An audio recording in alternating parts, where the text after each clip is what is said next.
अगर वह व्यक्ति गलत कर रहा है तो पुलिस को बुला करके उसको थोड़ा पुलिस के हाथों भी कर देना चाहिए, जिससे पुलिस उसकी कायदे से उसको कुछ और उखाड़ दे सके। जब तक नौकरी सरकार का वेतन मिल रहा है तब तक उनकी सेहत पे कोई असर नहीं पड़ता, लेकिन सरकारी वेतन जैसे समाप्त होता है तब वो अपनी जमीन पे कब्जा करने के लिए जाते हैं। पता लगा पहले कोई दबंग वहां बैठा हुआ है, वह फिर कार्यालयों का चक्कर, जो इतना चक्कर उन्होंने लगवाए हैं उतने चक्कर उनको भी लगाने पड़ते हैं। आपने देखा होगा अब ये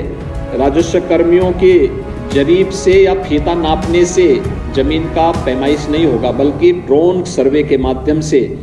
एक एक गांव की खुली बैठक में इसका सर्वे होता है। कहीं पर कोई गरीब का मकान टूटता था तो गांव में कोई दबंग उसको फिर से मकान नहीं बनाने देता था। कहीं पर कोई व्यक्ति दबंगई से रोकता था, कहीं कोई माफिया रोकता था, और कहीं पर राजस्व विभाग के लेखपाल की कृपा हो जाती थी कि वह उस पर जबरन कब्जा करने से गरीबों को रोकता था और उसके नाम पर मनमाना वसूली करता था। आज इस पर पूर्ण विराम लगाते हुए तकनीक का उपयोग किया गया है। आपने देखा होगा अब ये राजस्व कर्मियों के जरीब से या फीता नापने से जमीन का पैमाइश नहीं होगा, बल्कि ड्रोन सर्वे के माध्यम से एक एक गांव की खुली बैठक में इसका सर्वे होता है। गांव की खुली बैठक के माध्यम से आपसे इस पर सहमति और असहमति के कमेंट भी लिए जाते हैं, और उसके बाद जब सभी बातों को संपन्न कर लिया जाता है, सभी प्रकार की समस्याओं का वहां पर समाधान हो जाता है,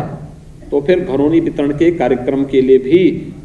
इस प्रकार के आयोजन संपन्न होते हैं। और अब तक 34 लाख परिवारों को इस सुविधा का लाभ दिया जा चुका है। हमने 2017 में ही इस बात को व्यवस्थित एक स्वरूप दिया था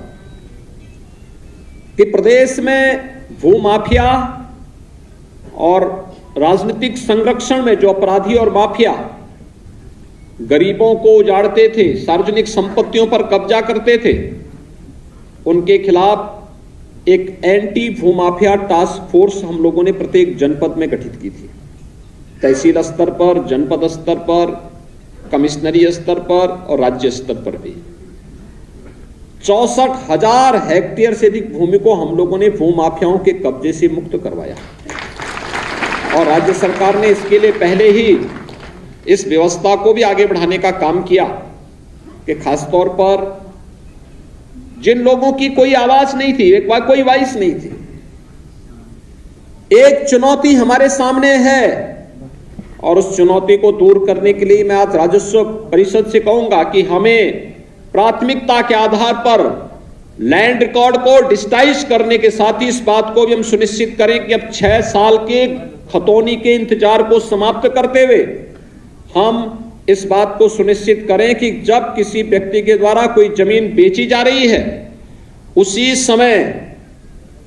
समय उसका नाम उस खतौनी में दर्ज कराने का प्रावधान भी करने की तैयारी हो और दिखाई दे, और एक निश्चित प्रक्रिया के साथ हम उसको जोड़ने का काम भी करें। क्योंकि होता क्या है, नहीं तो एक व्यक्ति बार बार एक ही जमीन को कई लोगों को बेचता है,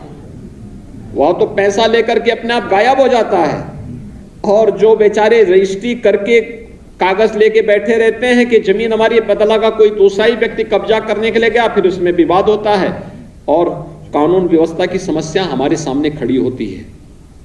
इसको हर हाल में रोकना पड़ेगा, और इसलिए यह व्यवस्था प्रदेश के अंदर लागू करने का कार्य हमें एक समय सीमा के अंदर करना ही होगा, जिससे अधिक से अधिक लोगों को इससे राहत मिल सके और प्रदेश के अंदर कानून व्यवस्था की जो समस्या है उस समस्या का हम समाधान कर सके।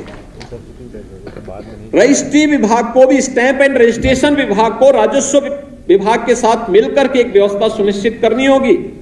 कि किसी जमीन की रजिस्ट्री करने के पहले हम इस बात की सच्चाई जाने कि जमीन इसके नाम पे है या नहीं है। खतौनी में हम उसको देखें, अगर है तो रजिस्ट्री करें, नहीं है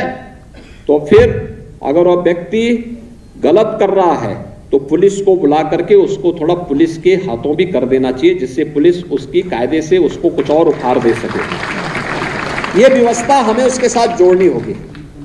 मैं मानता हूं आधे से अधिक समस्या का समाधान इससे अपने आप हो जाएगा और विवाद का समाधान हो जाएगा। हम लोग कहीं जाते हैं, जनता दर्शन के कार्यक्रम में देखते हैं, आधे से अधिक समस्या राजस्व से जुड़ी हुई और पुलिस से जुड़ी हुई होती है, और वह भी इन छोटी छोटी समस्याओं को लेकर के। जहां पे एक व्यक्ति की नियत खराब हुई, वह किसी के साथ भी धोखा करने के लिए उतावला होता हुआ दिखाई देता है, और इस धोखे धड़ी से हमें मुक्त करना पड़ेगा प्रत्येक व्यक्ति को।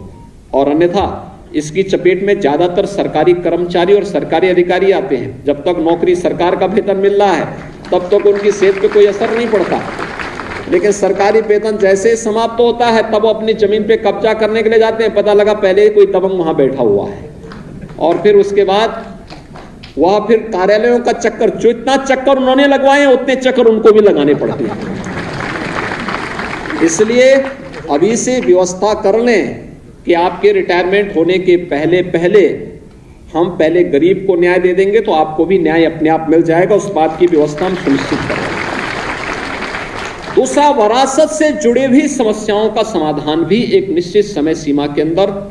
ऑटो मोड पर होता हुआ दिखाई देना चाहिए।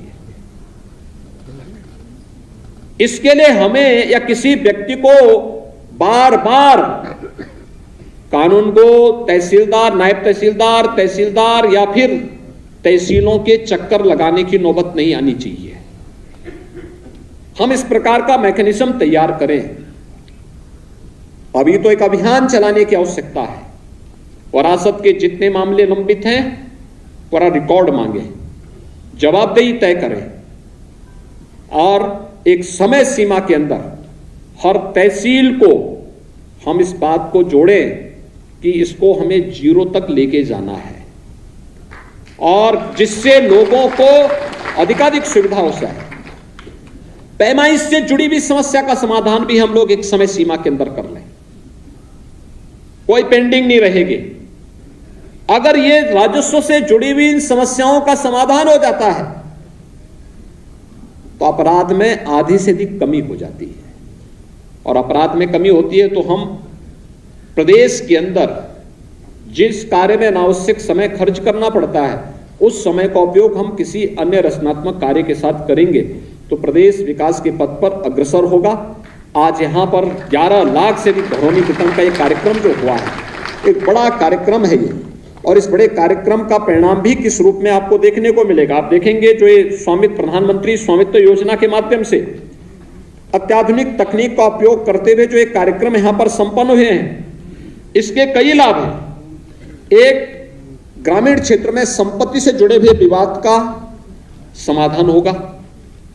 दूसरा, ग्रामीण क्षेत्र में निवासी अपने गांव की आबादी क्षेत्र में स्थित अपनी संपत्तियों के प्रमाणित दस्तावेज प्राप्त करने के हकदार बन जाएंगे, और बैंकों से लोन आदि लेकर के अपने किसी एक निश्चित व्यवसाय को भी आगे बढ़ाने में वे सक्षम हो सकते हैं। तीसरा, आबादी क्षेत्र का प्रारंभिक डाटा तैयार होने से विकास के लिए सरकारी योजनाओं को भी आगे बढ़ाने में सुगमता होगी। और चौथा, इस प्रकार के स्वामित्व योजना के कार्यक्रम के माध्यम से अभिलेख से ग्रामीण क्षेत्र में वित्तीय सुदृढ़ता भी, अगर एक व्यक्ति, एक परिवार स्वावलंबन की ओर अग्रसर हो रहा है तो पूरा गांव स्वावलंबन की ओर अग्रसर होगा।